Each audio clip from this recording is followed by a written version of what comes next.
Welcome to our channel Divya math Shala. तो आज की वीडियो में हम करने वाले हैं एक्सरसाइज 2.4 का इंट्रोडक्शन, जिसमें हमें पता चलेगा कि हम एक्सरसाइज 2.4 को कैसे सॉल्व करेंगे और हमें उसमें क्या क्या टॉपिक सीखना है। तो हमने इससे पहले वाली वीडियो में हमारी एक्सरसाइज 2.3 कंप्लीट कर रखी है। इस वीडियो में हम एक्सरसाइज 2.4 का इंट्रोडक्शन करेंगे, जिसमें हमारे पास है कि हमें क्या निकालने हैं, फैक्टर्स निकालने हैं कि हम फैक्टर्स कैसे निकालते हैं। इससे पहले वाली वीडियोस में हम ये करते थे कि हमारे पास फैक्टर दिए हुए होते थे, हमें चेक करना होता था कि वो पॉलिनोमियल का फैक्टर है या नहीं है। इस वीडियो में हम फैक्टर्स निकालना सीखेंगे कि हम फैक्टर्स निकालते कैसे हैं। और इसमें एक चीज़ और है कि हमें क्या करना है कि हमें एक ना कांस्टेंट की वैल्यू दे दी जाएगी। जैसे हमारे पास इक्वेशन है 4x³ + 3x² - 4x + a, और उसने कहा है कि x - 1 क्या है, फैक्टर है इस इक्वेशन का। तो हम क्या करेंगे, हम देख चुके हैं कि फैक्टर्स को जब भी हम इस इक्वेशन में पुट करते हैं तो हमारा आंसर 0 आता है ना। अब देखो, तो हम जब हम फैक्टर को इसमें पुट करेंगे तो ऑब्वियसली हमारा आंसर क्या आएगा, 0 आएगा। तो इसी वजह से हम इसको क्या करेंगे, 0 के इक्वल पुट करेंगे। अब फैक्टर मुझे इस इक्वेशन में पुट करना है तो मुझे x की वैल्यू निकाल के पुट करनी पड़ेगी। x की वैल्यू क्या निकली है, 1।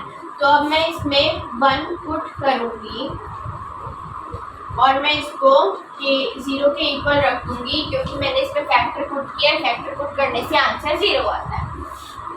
4 + 3 - 4 + k, तो +4 - 4 कैंसिल हो गया, 3 + k = 0।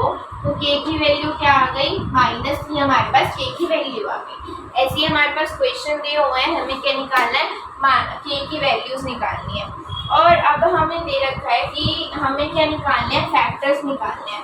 हम फैक्टर्स बेसिकली कैसे निकाल देते हैं, हम अगर हमारे पास लीनियर इक्वेशन दी हुई होती है तो क्या करते हैं, उस लीनियर इक्वेशन को 0 के इक्वल रख देते हैं, ठीक है।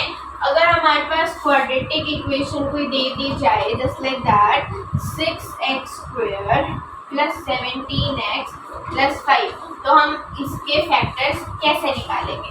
हमें कोई आइडिया नहीं है कि इसके फैक्टर्स क्या हैं, हमें इसके फैक्टर्स निकालने हैं। तो हम इसके फैक्टर कैसे निकालेंगे, यहाँ पे हमारे पास एक मेथड होता है which is middle term splitting. Middle term splitting के थ्रू हम क्या करेंगे, इसके फैक्टर्स निकालेंगे। इसमें क्या होता है कि हमें इसका और इसका मतलब फर्स्ट और लास्ट टर्म का कोफिशिएंट लेना होता है। फर्स्ट और लास्ट टर्म को लेना होता है और उसको मल्टीप्लाई करना होता है। 6 × 5 विच इज 6 × 5 = 30 विच इज 30, ठीक है। हमें क्या करना है, इसमें 5 से क्या करना है, 30, दोनों को क्या करना है, मल्टीप्लाई।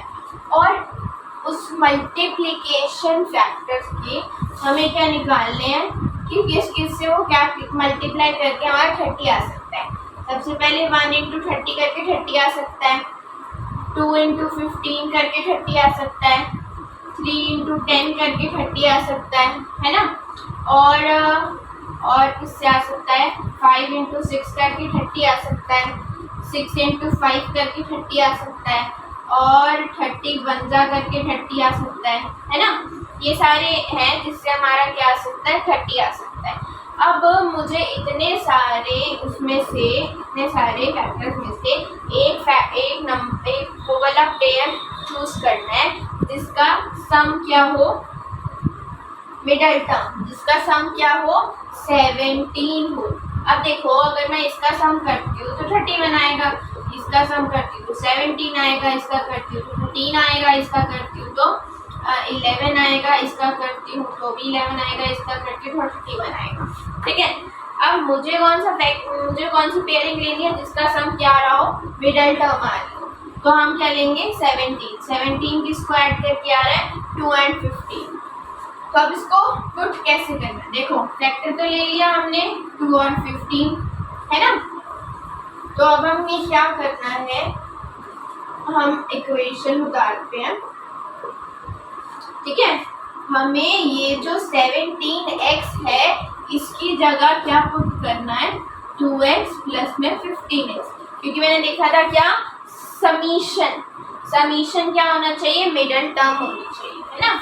तो मैं इसकी जगह क्या लिख दूंगी, 2x प्लस में 15x और प्लस में 5 तो है ही, मतलब फर्स्ट और लास्ट टर्म को नहीं छेड़ना है, बीच वाली टर्म की जगह जोन सा पेयर हमने चूज किया है वो लिख देना है। अब मैं क्या करूंगी, इनको दो में डिवाइड कर दूंगी, दो इधर दो इधर दो इधर, ठीक है। अब इनमें से क्या करूंगी, कॉमन लेना स्टार्ट करूंगी। इन दो में से क्या कॉमन आ सकता है, 2x कॉमन आ सकता है ना। तो अंदर क्या बचेगा, 3x प्लस 1 बचेगा।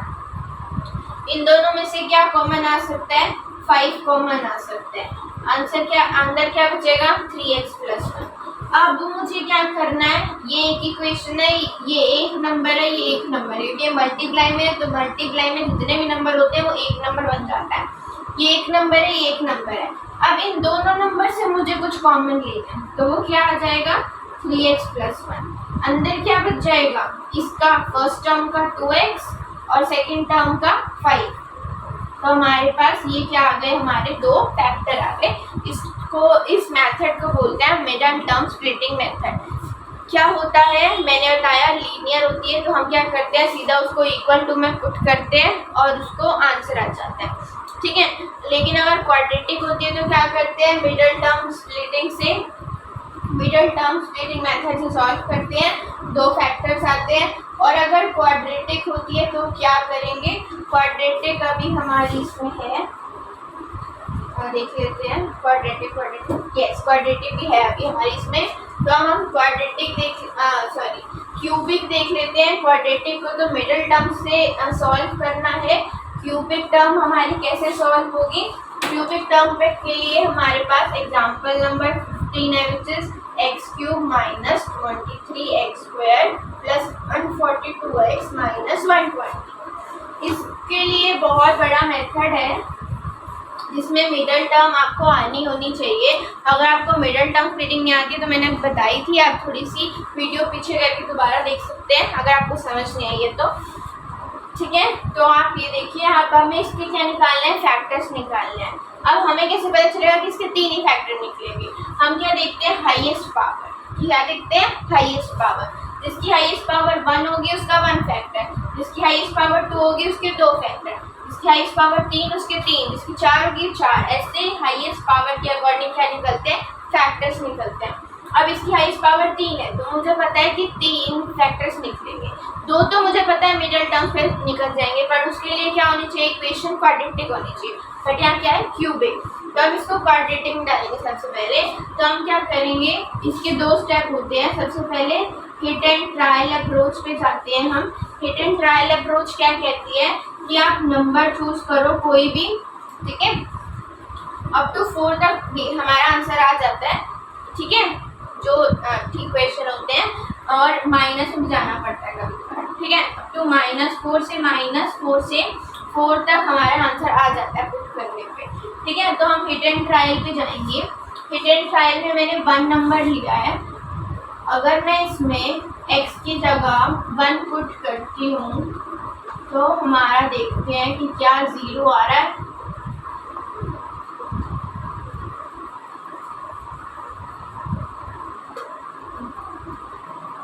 यस, 0 आ गया। तो इसका मतलब क्या है, 1 क्या है, x = 1 क्या है, इस इक्वेशन का क्या है, फैक्टर है। क्योंकि 0 तो तभी आता है ना जब वो क्या होता है, उसका फैक्टर होता है। अब x = 1 उसका क्या है, फैक्टर है। तो मैं इसको कैसे लिख दूंगी, x = 1, हाँ, तो x को इधर लाके x - 1 = 0। अब यहाँ पे हमारे पास ये फैक्टर के टर्म में आ गया, ठीक है। अब दूसरा स्टेप क्या है कि मुझे क्या करना है, ये जो मेरा क्वेश्चन था उसको डिवाइड करना है। ये जो हमारा फैक्टर आया है इससे, ये जो हमारा फैक्टर आया है इससे क्या करना है, इसको डिवाइड करना है। चलो ठीक है, डिवाइड कर लेते हैं। डिवाइड करना है, इससे डिवाइड करना है, x - 1 से डिवाइड करना है। डिवाइड करना हमने पिछली वीडियो में सीखा है, एक्सरसाइज 2.3 में, कि हम डिवाइड कैसे करते हैं, ठीक है। तो यहाँ पे हम फर्स्ट टर्म को फर्स्ट टर्म से कंपेयर करते हैं, जिस चीज़ की कमी होती है उसको वहाँ लिख देते हैं यहाँ पे। अब x को x³ से कंपेयर करूँगी तो x² की कमी है तो x² वहाँ लिख दिया। एक्स स्क्वायर को x से multiply x cube, x square को 1 से multiply minus x square, sign change, ये कैंसिल, यहाँ क्या बचेगा -22x स्क्वायर। ठीक है, अब इसको इससे कंपेयर किया तो किसकी कमी है -22x, -22x को x से किया तो क्या बना -22x स्क्वायर।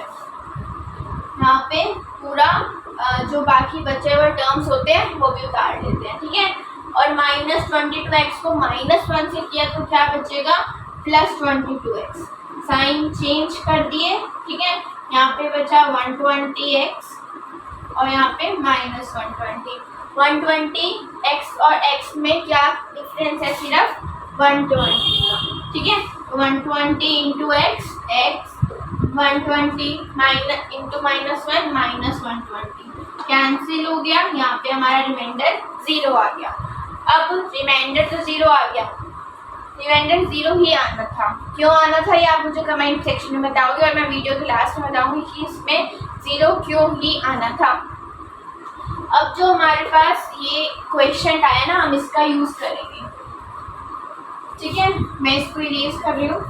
यहाँ पे अब हम लिखेंगे हमारा question x square -22x plus में 120। अब ये जो क्वेश्चन आया वो किस फॉर्म में आया है, क्वाड्रेटिक फॉर्म में। क्वाड्रेटिक फॉर्म में कैसे सॉल्व करते थे, मिडल टर्म स्प्लिटिंग। सेम यहाँ पे क्या करनी है, मिडल टर्म स्प्लिटिंग। अब मिडल टर्म स्प्लिटिंग के लिए क्या करते थे, फर्स्ट टर्म और लास्ट टर्म को क्या करते थे मल्टीप्लाई, 1 इंटू 120 क्या होगा 120। तो हमें इसके क्या निकालने हैं, पेयर्स निकालने हैं। तो 1 इंटू 120 और एक 2 इंटू 60 और एक 3 इंटू 40 और एक 4 इंटू 30 और एक 5 इंटू 24 और एक 6 इंटू 20 और एक क्या हो जाएगा 10 इंटू 12 और एक 12 इंटू 10। ठीक है, सेम ही है। अब देखो हमारे पास ये आ गया। अब मुझे इनका समीशन क्या लेना है, वो लेना है जिससे क्या आ जाए 22x आ जाए। ठीक है, अब देखो इसको प्लस करूंगी तो 62 आएगा, इसको प्लस करूंगी तो 43 आएगा, इसको प्लस करूंगी तो 34 आएगा, इसको प्लस करूंगी तो 29 आ जाएगा, इसको प्लस करूंगी तो 26 आ जाएगा, इसको प्लस करूंगी तो 22 आ जाएगा। मुझे क्या चाहिए था 22 इस वाले फैक्टर में आ रहा है तो क्या यूज करेंगे, इस वाले पेयरिंग को यूज करेंगे। क्या करते थे, फर्स्ट और last term as it is लिख देते थे और हमने कौन सा फैक्टर लिया है 10x 10 और 12। हम क्या लिखेंगे 10x प्लस में 12x, फिर x पर ब्रैकेट खोल दिया 10x प्लस माइनस में 12x प्लस 120। दो तो अलग कर दी। अब क्या करेंगे, कॉमन लेंगे। यहाँ से क्या कॉमन आया x माइनस 10। अब मुझे अंदर माइनस का साइन चाहिए क्योंकि मुझे क्या बनाना होता है ना, ये जो x माइनस 10 आया ना वही मुझे यहाँ चाहिए क्योंकि तभी तो सेम पेयरिंग बनेगी ना।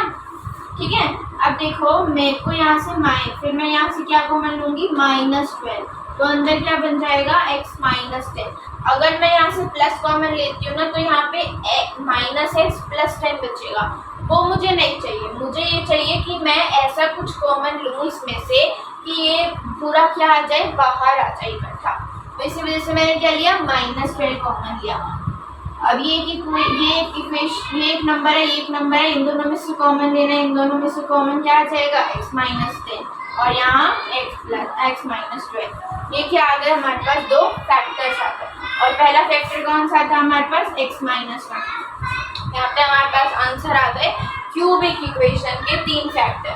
पहला हिडन ट्रायल से निकाला था, 2 मिडल टर्म स्प्लिटिंग से निकाले। ये पूरा प्रोसेस होता है, दोबारा सुन लो क्या प्रोसेस होता है। हमारे पास जब क्यूबिक इक्वेशन दी हुई होती है तो सबसे पहले क्यूबिक इक्वेशन में हम hit and trial approach use करते हैं। कोई भी नंबर उठाते हैं, पुट करके देखते हैं, अगर 0 आ गया तो वो फैक्टर है, तो उस फैक्टर को लिखते हैं इस फॉर्म में, x माइनस की फॉर्म में। ठीक है, और फिर उसको डिवाइड कर देते हैं। जो क्वेश्चन रिमाइंडर हमेशा 0 आएगा क्योंकि वो क्या है, फैक्टर है। हमने फैक्टर से जब भी हम क्या करते हैं, डिवाइड करते हैं, इसीलिए हमेशा क्या आता है, रिमाइंडर 0 आता है, क्योंकि हम फैक्टर से डिवाइड कर रहे हैं। ठीक है, और यहाँ पे हम फैक्टर से डिवाइड किया तो हमारे पास क्वेश्चन आएगा, उसको लिखेंगे और उसकी क्या कर देंगे, मिडल टर्म स्प्लिटिंग कर देंगे। हमारे पास 2 फैक्टर आ जाएंगे, एक फैक्टर पहले वाला, 2 फैक्टर बाद में आ गए मिडल टर्म स्प्लिटिंग करने से। अब इसके आगे वाले वीडियो में हम एक्सरसाइज 2.4 का पर्टिकुलर हर एक क्वेश्चन करेंगे। तो अगर आपको कोई भी डाउट है तो आप नीचे कमेंट सेक्शन में कमेंट कर सकते हैं। ठीक है, और अगर आपको हमारी वीडियोस पसंद आ रही है तो आप सब्सक्राइब कीजिए, शेयर कीजिए अपने फ्रेंड्स के साथ और एक लाइक का बटन दबा दीजिए। Thank you for watching.